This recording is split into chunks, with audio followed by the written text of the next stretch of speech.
Hey, what's up? It's me, Simon, and I thought I would just take a brief moment to comment on a few things, especially this album from David Bowie, Black Star. Um,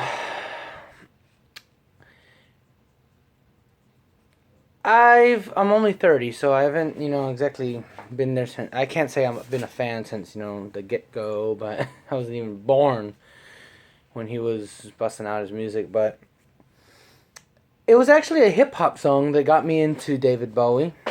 I remember hearing Puff Daddy and Notorious B.I.G. and I think it was Mace back in the 90s. Been around the world. Now I'm a fairly big hip hop fan. Now it's old school hip hop that I like. Because I grew up on all that 90s, late 80s type shit.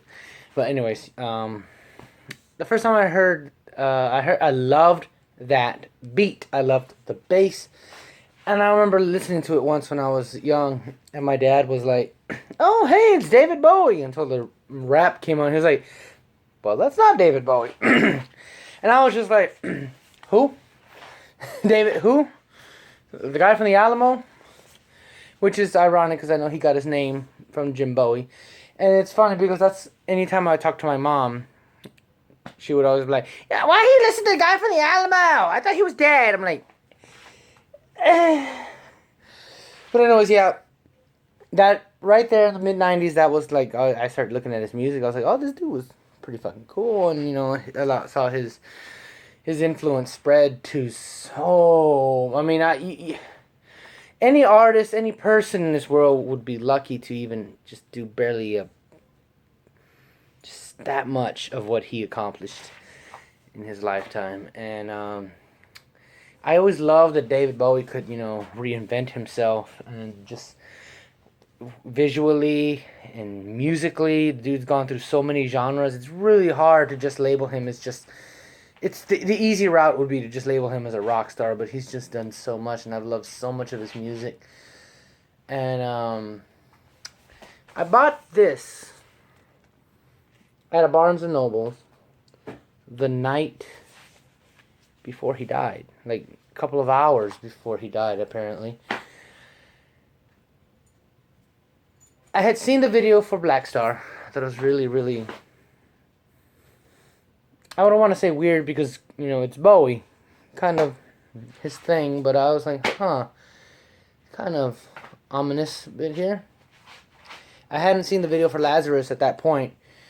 And when I bought this album, I went home. I had a lot of stuff to do, so I said, I'll listen to it the next day. So, I put it to the side. It was, I really wanted because the clear vinyl is pretty badass, and it's also got beautiful, beautiful artwork here. It's fucking worth it to get it on vinyl. But anyways, I bought it. I said, yeah, okay. Well, I got a lot of stuff to do, so I'll listen to it the next day when I get back from everything that I have to do and all that. And then in the morning, I get online on my phone, and I'm looking at Instagram. And I see a post from Kimbra. And the post looked like it was memorializing Bowie as if he was dead. And I was like, no, it can't be. It can't be. And I immediately did a quick Google search, and I saw that he passed away from cancer. And then I read even more. I started looking into this album, and I saw that this album was fully intended and carefully planned as his goodbye to the world. And it hit me kind of hard because I'm still dealing with a personal loss of mine, and I have a loss that looks like I'll be dealing with. So when I thought this is going to be a hard listen to this out, and it was. when I finally got around to listening to it, it's a very beautiful and haunting album. And just hearing the words, look up, I'm in heaven, I have scars that no one can see. I may be off, here or there with some of the lyrics. Soon I'll be free, ain't that just like me? It was so haunting and powerful to hear that, because it felt like a letter from the grave. And, of course, all this, issue of death had brought back, stuff that I'm dealing with and whatnot, but I thought, how amazing is that he planned this. He knew that he was going out. He knew approximately, I would say, when. So he turned his death into a work of art. It's pretty fucking amazing, And I finally got around, because I had seen some people, including LP from Company Flow and currently Run the Jewels, well, formerly Company Flow, but if you don't know who LP is, look him up. He's a badass producer, and I love Run the Jewels. Anyways, I saw him talk about how he was crying, couldn't watch the Lazarus video, and I watched it, and it's just, it's powerful. But, yeah, I mean, the guy left behind such an incredible legacy that, like I said, any person in this world would be lucky if they could just accomplish just a smidgen of the things he accomplished.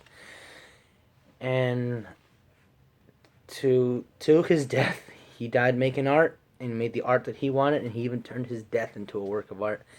As for the album, it's very, very good, and I highly recommend getting it. Go figure, I got curious and I checked to see if Barnes & Noble still had the clear one after he died, and go figure, it's out of stock. I can't get over the fact that I bought this the night before he died, like hours before, because I didn't know what I was buying was going to be his last album. I had no idea that I was buying an epitaph,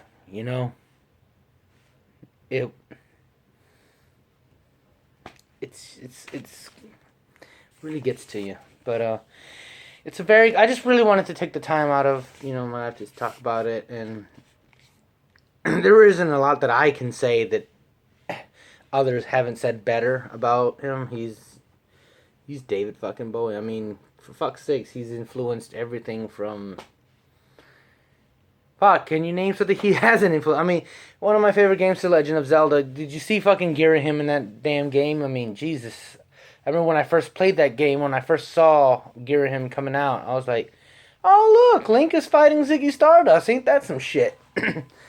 Yeah. It's a very powerful album. A bit of a hard listen to. But I would highly recommend checking it out. Very good. David Bowie's Black Star. Rest in peace. You little wonder you.